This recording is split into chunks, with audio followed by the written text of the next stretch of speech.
नमस्कार, स्नेहाज फूडमध्ये मी स्नेहा तुम्हा सगळ्या खवयांचं पुन्हा एकदा खूप मनापासून स्वागत करते। मंडळी, हल्ली आपल्या सगळ्यांनाच विटॅमिन सीचं म्हणजेच क जीवनसत्वाचं आहारातलं महत्त्व माहिती आहे। विशेष म्हणजे शरीरातलं हिमोग्लोबिन वाढवण्यासाठी किंवा शरीरामध्ये हिमोग्लोबिन शोषून घेण्यासाठी सुद्धा क जीवनसत्वच लागतं।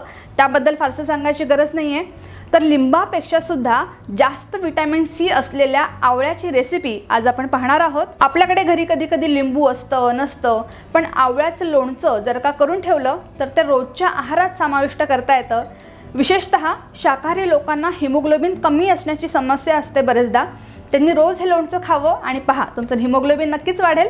तर आता आपण सुरुवात करूयात। सगळ्यात आधी साहित्य काय काय लागणार आहे त्यावर एक नजर टाकूयात। आवळे घेतलेत अर्धा किलो। हे आवळे स्वच्छ धुवून आणि पुसून घेतलेत, त्यामध्ये पाण्याचा अंश राहता कामा नये। त्यानंतर बेडेकर लोणचं मसाला 100 ग्रॅमचं हे पाकिट घेतलंय।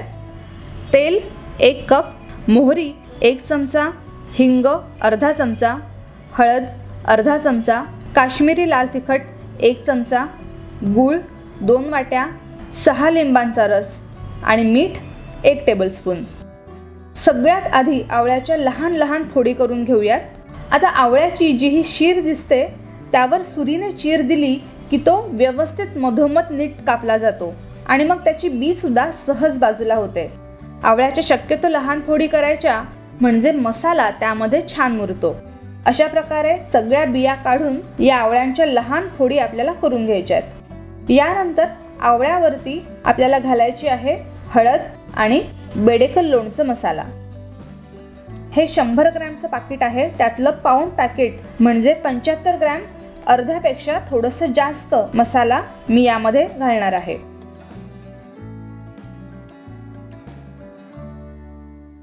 या तयार बेडेकर लोणच्याच्या मसाल्यामध्ये तिखट, मोहरी, मेथीचे दाणे, हिंग आणि मीठ यांचं योग्य प्रमाणात कॉम्बिनेशन आहे। त्यामुळे गृहिणीचा वेळ तर वाचतोच, शिवाय कुठल्याही प्रकारच्या लोणच्याला अगदी उत्तम चव येते। त्यामुळे फक्त याच लोणच्यासाठी नव्हे तरी तर कुठल्याही लोणच्यासाठी हा बेडेकर लोणचं मसाला अवश्य वापरा, अगदी छान चव येते। आता घालूयात 1 टेबलस्पून मीठ। लोणच्याच्या मसाल्यामध्ये मीठ असतंच, ते लक्षात ठेवून लागणारं एक्स्ट्राचं मीठ फक्त यामध्ये घालायचे। हे 1 टेबलस्पून मीठ मी मोजून घेतलंय, ते यामध्ये मी आता घालते। आता हा सगळा मसाला आवळ्याच्या फोडींना लावून अर्धा तास आपण झाकून ठेवूयात, म्हणजे मसाला चांगला आतपर्यंत मुरेल। तर आपण या पाकिटातल्या एकूण मसाल्यापैकी पाऊण मसाला म्हणजे साधारण 75 ग्रॅम मसाला वापरल्यानंतर जो मसाला उरलाय तो तुम्ही वेगवेगळ्या फळभाज्यांमध्ये लाल तिखटाबरोबर वापरू शकता। तसंच रेस्टॉरंटमध्ये मिळणारे पदार्थ जसं की आलू अचारी, पनीर अचारी मसाला किंवा वेगवेगळ्या प्रकारचे व्हेज नॉनव्हेज आचारी मसाल्याचे ज्या डिशेस मिळतात रेस्टॉरंटमध्ये त्या बनवण्यासाठी सुद्धा हा मसाला तुम्हाला वापरता येईल। विशेषतः भरली वांगी करताना हा मसाला तुम्ही त्याच्यामध्ये थोडा टाकलात तर अगदी अफलातून चव येते। तर आता आपण या आवळ्याच्या फोडींमध्ये हा मसाला अर्धा तास तरी मुरत ठेवूयात आणि तोपर्यंत आपण तेलाची फोडणी करून घेऊयात, कारण तेल आवळ्याच्या फोडींवर टाकण्यापूर्वी ते अगदी पूर्णपणे थंडगार झालं पाहिजे। इथे पॅनमध्ये 1 वाटी तेल तापत ठेवलंय। तेल तापलं की घालूयात मोहरी। मोहरी चांगली तडतडली आहे आणि आता गॅस बंद करून हिंग आणि लाल तिखट घालायचं।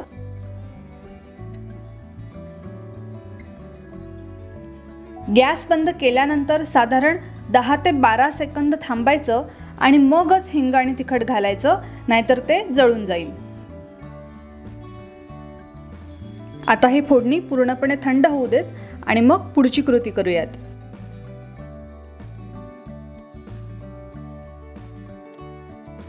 तर आवळ्याच्या फोडी मसाल्यामध्ये चांगल्या मुरल्यात अर्धा तास आणि आपली फोडणी सुद्धा पूर्णपणे थंड झाली आहे। तर हे सगळं तेल आपण यामध्ये ओतूयात।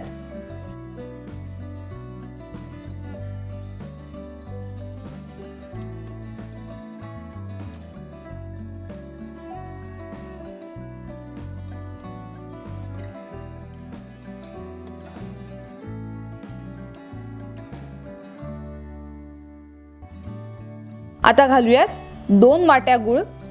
यातला 1 वाटी गूळ मी आधी घालते आणि हा थोडा मिक्स झाला की मग उरलेला गूळ मी यामध्ये घालेन।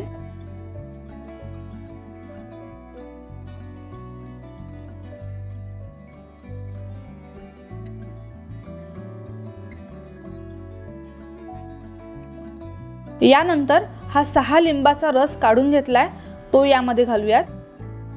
तुम्हाला असं वाटू शकतं की आवळ्याच्या लोणच्याला लिंबाच्या रसाची काय आवश्यकता, पण लिंबू आणि गूळ यामुळेच अगदी छान आंबट गोड चव येते आणि आवळ्याचा जो तुरटपणा असतो तो सुद्धा अगदी बॅलन्स होतो। तर आता हा उरलेला गूळ सुद्धा यामध्ये घालून आपण मिक्स करूयात।